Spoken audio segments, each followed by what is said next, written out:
ओम नमो भगवते वासुदेवाय। ओम नमो नारायणाय। आज दिनांक 10 मई 2024 वार शुक्रवार, अक्षय तृतीया के पावन पर्व पर श्रीमद् भगवद गीता के 18वां अध्याय अथाष्टादशोऽध्याय। अर्जुन उवाच। अर्जुन बोले, हे महाभाव, हे अंतर्यामिन, हे वासुदेव, मैं संन्यास और त्याग के तत्व को पृथक पृथक जानना चाहता हूँ। श्री भगवान उवाच। श्री भगवान बोले, कितने ही पंडित जन तो काम्य कर्मों के त्याग को संन्यास समझते हैं तथा दूसरे विचार कुशल पुरुष सब कर्मों के फल को के त्याग को त्याग कहते हैं। कई एक विद्वान ऐसा कहते हैं कि कर्म मात्र दोषयुक्त है, इसलिए त्यागने के योग्य है, और दूसरे विद्वान यह कहते हैं कि यज्ञ, दान और तपरूप कर्म त्यागने योग्य नहीं है। हे पुरुषश्रेष्ठ अर्जुन, संन्यास और त्याग, इन दोनों में से पहले त्याग के विषय में तू मेरा निश्चय सुन, क्योंकि त्याग सात्विक, राजस और तामस भेद से 3 प्रकार का कहा गया है। यज्ञ, दान और तपरूप कर्म त्याग करने के योग्य नहीं है, बल्कि वह तो अवश्य कर्तव्य है, क्योंकि यज्ञ, दान और तप ये तीनों ही कर्म बुद्धिमान पुरुषों को पवित्र करने वाले हैं।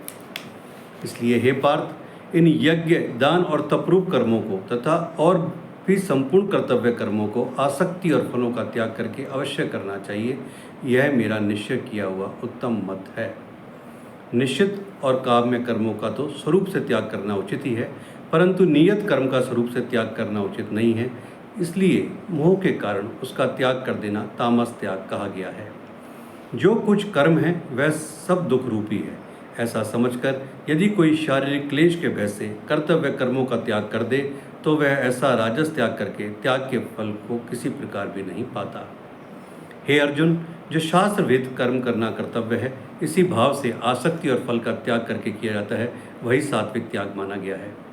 जो मनुष्य अकुशल कर्म से तो द्वेष नहीं करता और कुशल कर्म में आसक्त नहीं होता, वह शुद्ध सत्वगुण से युक्त पुरुष, संशय रहित, बुद्धिमान और सच्चा त्यागी है।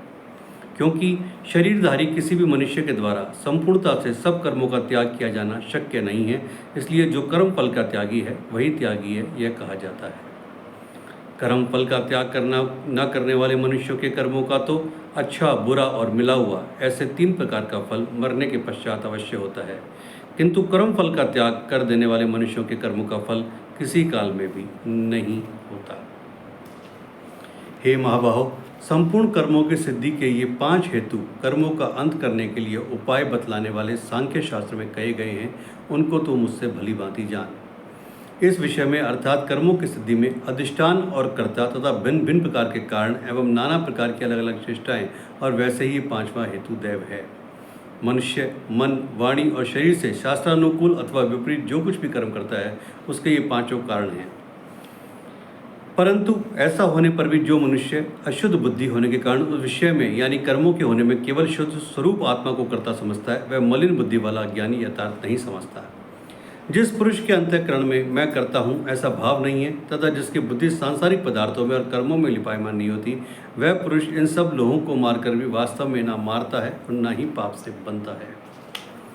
ज्ञाता, ज्ञान और ज्ञेय ये 3 प्रकार की कर्म पीड़ा हैं, और कर्ता, करण तथा क्रिया ये 3 प्रकार का कर्म संग्रह है।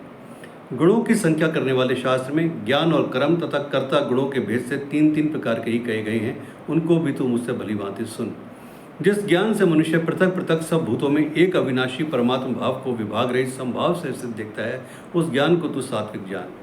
किंतु जो ज्ञान अर्थात जिस ज्ञान के द्वारा मनुष्य संपूर्ण भूतों में भिन्न भिन्न प्रकार के नाना भावों को अलग अलग जानता है, उस ज्ञान को तू राजस जान। परंतु जो ज्ञान एक कार्य रूप शरीर में ही संपूर्ण के सदृश आसक्त है तथा जो बिना युक्ति वाला तात्विक अर्थ से रहित और तुच्छ है, वह तामस का गया है। जो कर्म शास्त्र विधि से नियत किया हुआ और कर्तापन के अभिमान से रहित हो तथा फल ना चाहने वाले पुरुष द्वारा बिना राग द्वेष के किया गया हो, वह सात्विक कहा जाता है। परंतु जो कर्म बहुत परिश्रम से युक्त होता है तथा भोगों को चाहने वाले पुरुष द्वारा या अहंकार युक्त पुरुष द्वारा किया जाता है, वह कार्य राजस कहा गया है। जो कर्म परिणाम, हानि, हिंसा और सामर्थ्य को न विचार कर केवल अज्ञान से आरंभ किया जाता है, वह तामस कहा जाता है। जो कर्ता, संग्रहित, अहंकार के वचन न बोलने वाला, धैर्य और उत्साह से युक्त तथा कार्य के सिद्ध होने और न होने में हर्ष शोकादि विकारों से रहित है, वह सात्विक कहा जाता है। जो कर्ता आसक्ति से युक्त कर्मों के फल को चाहने वाला और लोभी है तथा दूसरों को कष्ट देने के स्वभाव वाला, अशुचचारी और हर शोक से लिप्त है, वह राजस कहा गया है। जो कर्ता अयुक्त, शिक्षा से रहित, घमंडी, धूर्त और दूसरों की जीविका का नाश करने वाला तथा शोक करने वाला, आलसी और दीर्घसूत्री है, वह तामस कहा जाता है। हे धनंजय, अब तू बुद्धि का और धति का भी गुणों के अनुसार 3 प्रकार का भेद मेरे द्वारा संपूर्णता से विभाग पूर्वक कहा जाने वाला सुन। हे पार्थ, जो बुद्धि प्रवृत्ति मार्ग और निवृत्ति मार्ग को, कर्तव्य और अकर्तव्य को, भय और अभय को तथा बंधन और मोक्ष को यथार्थ जानती है, वह बुद्धि सात्विकी है। हे पार्थ, मनुष्य जिस बुद्धि के द्वारा धर्म और अधर्म को तथा कर्तव्य और अकर्तव्य को भी यथार्थ नहीं जानता, वह बुद्धि राजसी है। हे अर्जुन, जो तमोगुण से घिरी हुई बुद्धि अधर्म को भी यह धर्म है ऐसा मान लेती है तथा इसी प्रकार अन्य संपूर्ण पदार्थों को भी विपरीत मान लेती है, वह बुद्धि तामसी है। हे पार्थ, जिस अव्यभिचारिणी धारण शक्ति से मनुष्य ध्यान योग के द्वारा मन, प्राण और इंद्रियों की क्रियाओं को यह धारण करता है, वह धृति सात्विकी है। परंतु हे प्रतापपुत्र अर्जुन, फल की इच्छा वाला मनुष्य जिस धारण शक्ति के द्वारा अत्यंत आसक्ति से धर्म, अर्थ और कामों को धारण करता है, वह धारण शक्ति राजसी है। हे पार्थ, दुष्ट बुद्धि वाला मनुष्य जिस धारण शक्ति के द्वारा निद्रा, भय, चिंता और दुख को तथा उन्मत्ता को भी नहीं छोड़ता, अर्थात धारण किए रहता है, वह धारण शक्ति तामसी है। हे भरतश्रेष्ठ, अब 3 प्रकार के सुख को भी तू मुझसे सुन। जिस सुख में साधक मनुष्य भजन, ध्यान और सेवाधिक के अभ्यास से रमण करता है और जिससे दुखों के अंत को प्राप्त हो जाता है, जो ऐसा सुख है वह आरंभ काल में यद्यपि विष के तुल्य प्रतीत होता है, परंतु परिणाम में अमृत के तुल्य है। इसलिए वह परम सात्विक, बुद्धि के प्रसाद से उत्पन्न वाला मुक्त सुख सात्विक कहा गया है।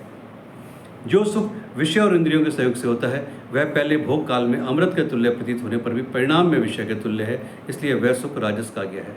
जो सुख भोग काल में तथा परिणाम में भी आत्मा को मोहित करने वाला है, वह निद्रा, आलस्य और प्रमाद से उत्पन्न सुख तामस कहा गया है। पृथ्वी में या आकाश में अथवा देवताओं में तथा इनके सिवा और भी कहीं कोई ऐसा नहीं है जो सत्व नहीं है, जो प्रकृति से उत्पन्न 3 गुणों से रहित हो। हे परंतप, ब्राह्मण, क्षत्रिय और वैश्यों के तथा शूद्रों के कर्म स्वभाव से उत्पन्न गुणों द्वारा विभक्त किए गए हैं। अंतःकरण का निग्रह करना, इंद्रियों का दमन करना, धर्म पालन के लिए कष्ट सहना, बाहर भीतर से शुद्ध रहना, दूसरों के अपराधों को क्षमा करना, मन, इंद्रिय और शरीर को सरल रखना, वेद, शास्त्र, ईश्वर और परलोक आदि में श्रद्धा रखना, वेद शास्त्रों का अध्ययन, अध्यापन करना और परमात्मा के तत्व का अनुभव करना, ये सब के सभी ब्राह्मण के स्वाभाविक कर्म हैं। शूरवीरता, तेज, धैर्य, चतुरता और युद्ध में न भागना, दान देना और स्वामी भाव, ये सभी सब क्षत्रियों के स्वाभाविक कर्म हैं। खेती, गोपालन और क्रय विक्रय स्वरूप सत्य व्यवहार, ये वैश्य के स्वाभाविक कर्म है तथा सब वर्णों की सेवा करना शूद्र का भाई स्वाभाविक कर्म है। अपने अपने स्वाभाविक कर्मों में तत्परता से लगा हुआ मनुष्य भगवत प्राप्ति रूप परम सिद्धि को प्राप्त हो जाता है। अपने स्वाभाविक कर्म में लगा हुआ मनुष्य जिस प्रकार से कर्म करके परम सिद्धि को प्राप्त होता है, उस विधि को तो सुन। जिस परमेश्वर से संपूर्ण प्राणियों की उत्पत्ति हुई है और जिससे समस्त जगत व्याप्त है, उस परमेश्वर की अपने स्वाभाविक कर्मों द्वारा पूजा करके मनुष्य परम सिद्धि को प्राप्त हो जाता है।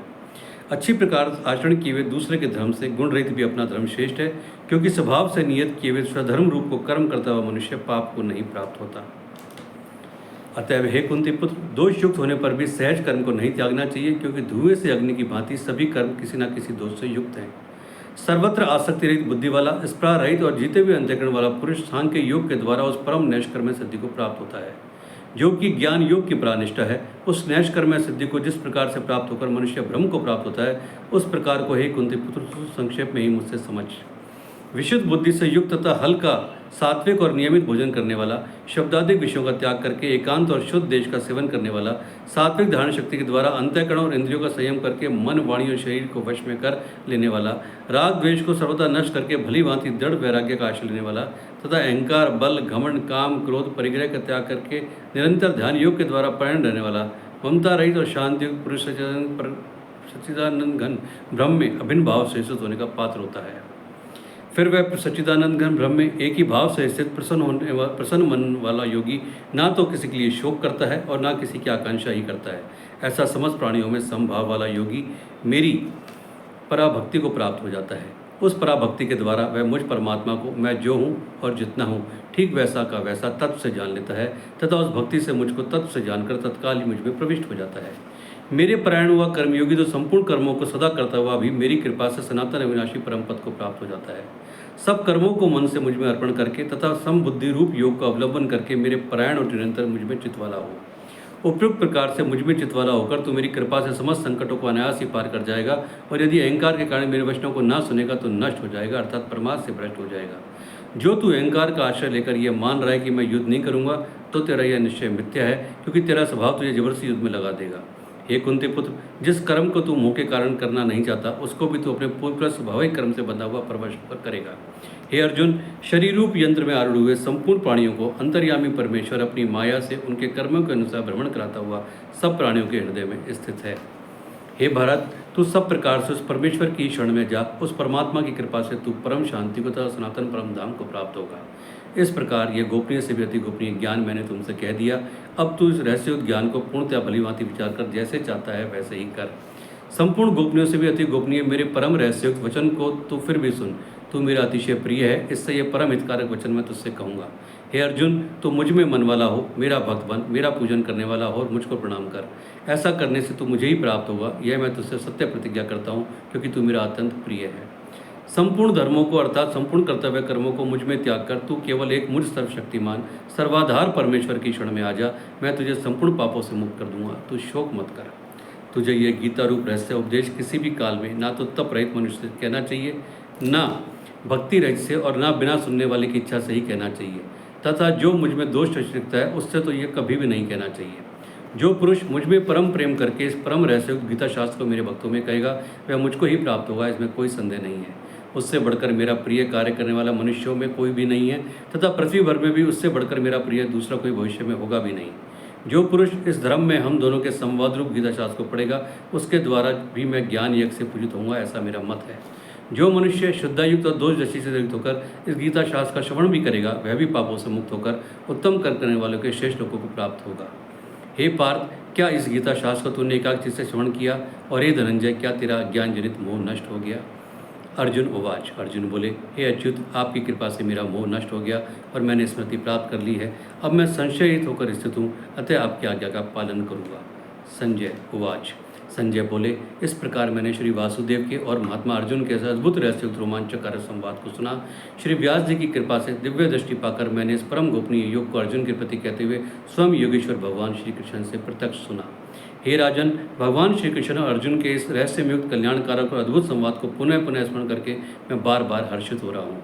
हे राजन, श्री हरि के उस अत्यंत विलक्षण रूप को भी पुनः पुनः स्मरण करके मेरे चित्त में महान आश्चर्य होता है और मैं बार बार हर्षित हो रहा हूँ। हे राजन, जहाँ योगेश्वर भगवान श्री कृष्ण है और जहाँ गांडीव धनुर्धारी अर्जुन है, वहीं पर श्री विजय विभूति और अचल नीति है, ऐसा मेरा मत है। ओम तत्सदिति श्रीमद्भगवद गीता सुपनिषत्सु ब्रह्म विद्यायाम योग शास्त्रे श्री कृष्ण अर्जुन संवादे मोक्ष संन्यासी योगो नामाष्टोदशोध्याय 18वां अध्याय संपूर्णम। ओम नमो भगवते वासुदेवाय। ओम नमो नारायणाय।